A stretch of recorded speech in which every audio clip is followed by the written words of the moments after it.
اعوذ باللہ من الشیطان الرجیم بسم اللہ الرحمن الرحیم رب اشرح لی صدری ویسر لی امری واحلل عقدۃ من لسانی یفقہوا قولی رب زدنی علما۔ السلام علیکم ورحمۃ اللہ وبرکاتہ۔ سورۃ البقرہ آیت نمبر 6 کی تفسیر۔ ان الذین کفروا سواء علیہم اانذرتہم ام لم تنذرہم لا یؤمنون، یقیناً جن لوگوں نے کفر کیا ان پر برابر ہے کہ آپ نے انہیں ڈرایا ہو یا نہ ڈرایا ہو، وہ ایمان نہیں لائیں گے۔ کافروں کی پہچان یہ ہے کہ یہ وہ لوگ ہیں جو حق کو چھپانے کے عادی ہیں۔ ان بد نصیبوں کی قسمت میں یہی ہے کہ حق نہ مانیں اور وحی کو جھٹلائیں، تو آپ کا انہیں ڈرانا نہ ڈرانا یکساں ہے۔ اس آیت میں نبی کریم صلی اللہ علیہ وآلہ وسلم کو مخاطب کیا جا رہا ہے کہ ان کو تسلی دی جا رہی ہے کہ آپ پریشان نہ ہو، آپ جو مرضی ان کو ڈرائیں، ان کو اچھا بتائیں برا بتائیں، مطلب قرآن میں جو بیان ہوا ہے لیکن ان کے لیے برابر ہے، ان کو کچھ سمجھ نہیں آئے گی کیونکہ انہوں نے حق کو ماننا ہی نہیں۔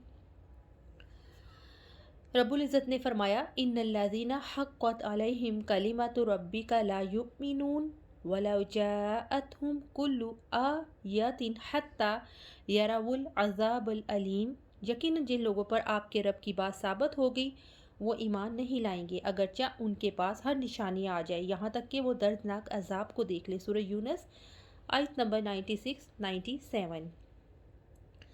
سیدنا ابن عباس رضی اللہ تعالیٰ عنہ سے روایت ہے کہ یہ دو آیات روسائے یہود حی بن اخطب، کعب بن اشرف ان جیسے دوسروں کے لیے نازل ہوئی ہے۔ حقیقت میں کفر اس تعلیم یا اس کے کچھ حصے کے انکار کا نام ہے جسے محمد رسول اللہ صلی اللہ علیہ وآلہ وسلم لے کر آئے۔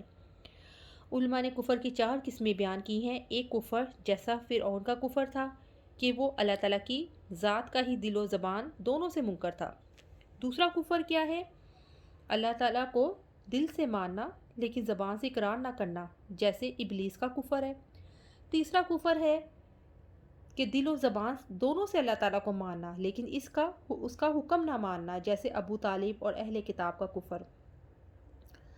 چوتھا کفر کون سا ہے؟ منافقوں کا کفر، یعنی منافقوں کا کہ زبان سے سب کچھ کہنا اور دل میں کچھ نہیں۔ ان الذین کفروا، یقیناً جن لوگوں نے کفر کیا یعنی کافرانہ طرز عمل اپنایا اور اس رنگ میں اس طرح رنگے کہ یہ ان کی پہچان بن گئی۔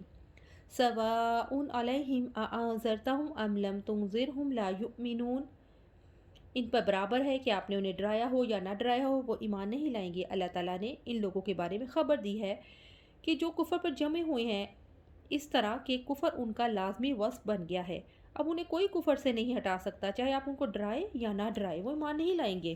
اللہ نے واضح کر دیا تھا۔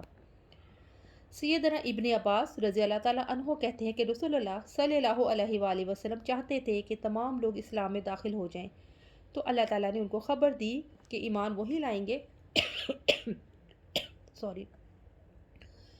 جس کے لیے نیک بختی لکھ دی گئی ہے، اور جس کے لیے بدبختی لکھ دی گئی ہے وہ گمراہ ہو کر رہے گا، کیونکہ ایمان اسی کو ملتا ہے، حق کی تعلیم اسی کو ملتی ہے، ہدایت اسی کو ملتی ہے جو چاہتا ہے، جس میں تھوڑا سا ہوگا کہ جسے احساس ہوگا کہ یہ میری غلط بات ہے، لیکن جس کو کوئی احساس ہی نہیں ہوگا اس کو اللہ اس کے حال پر چھوڑ دیتے ہیں۔ انسان تب ڈرتا ہے جب اسے کسی ڈرانے والی چیز کا احساس ہوتا ہے۔ انسان کو احساس اپنے حواس سے ہوتا ہے، یا تو کسی چیز کو سن کر یا دیکھ کر یا چکھ کر یا چھو کر۔ مختلف اشیاء کا خوف انسان کے اندر مختلف طریقے سے پیدا ہوتا ہے، جیسے سانپ کو دیکھ کر انسان خوف زدہ ہو جاتا ہے۔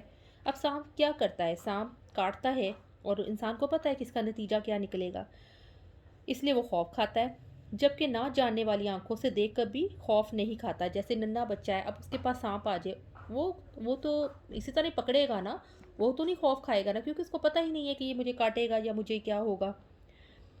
تو ایسے ہی کسی خوفناک منظر کے بارے میں سن کر انسان خوف کھاتا ہے، لیکن جن لوگوں کو مناظر کی ہولناکی کا شعور ہی نہیں ہوتا انہیں خوف بھی نہیں آتا، کیونکہ قرآن میں ہی ہم پڑھتے ہیں نا کہ عذاب آیا تھا، پچھلی قوموں پر آیا تھا اور یہ ہوا تھا وہ ہوا تھا، اس طرح کی چیزیں ساری آخرت میں پیش آنے والے حالات و واقعات، مطلب انسان جو ہے مطلب یہ بتایا جاتا ہے، لیکن انسان سنتا نہیں نا، جس نے ہدایت حاصل نہیں کرنی وہ قرآن کو سنتا ہی نہیں ہے، نہ پڑھتا ہے نہ سنتا ہے۔ ہدایت تو تب ملے گی نا جب آپ قرآن کو پڑھو گے، آپ سنو گے، اس کی تفسیر پڑھو گے، اس کو ترتیل کے ساتھ پڑھو گے، تبھی آپ کو سمجھ آئے گی نا کہ قرآن میں کیا اللہ نے فرمایا ہے۔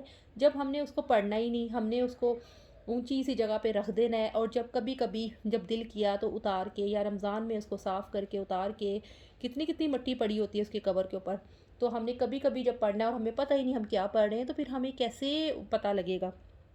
تو اس وجہ سے قرآن کو اپنی زندگیوں میں لائیں اور روز کے روز اس کو پڑھا کریں اور ترجمے کے ساتھ پڑھا کریں۔ تو یہ تھی سورۃ البقرہ کی آیت نمبر 6 کی تفسیر۔ السلام علیکم ورحمۃ اللہ وبرکاتہ۔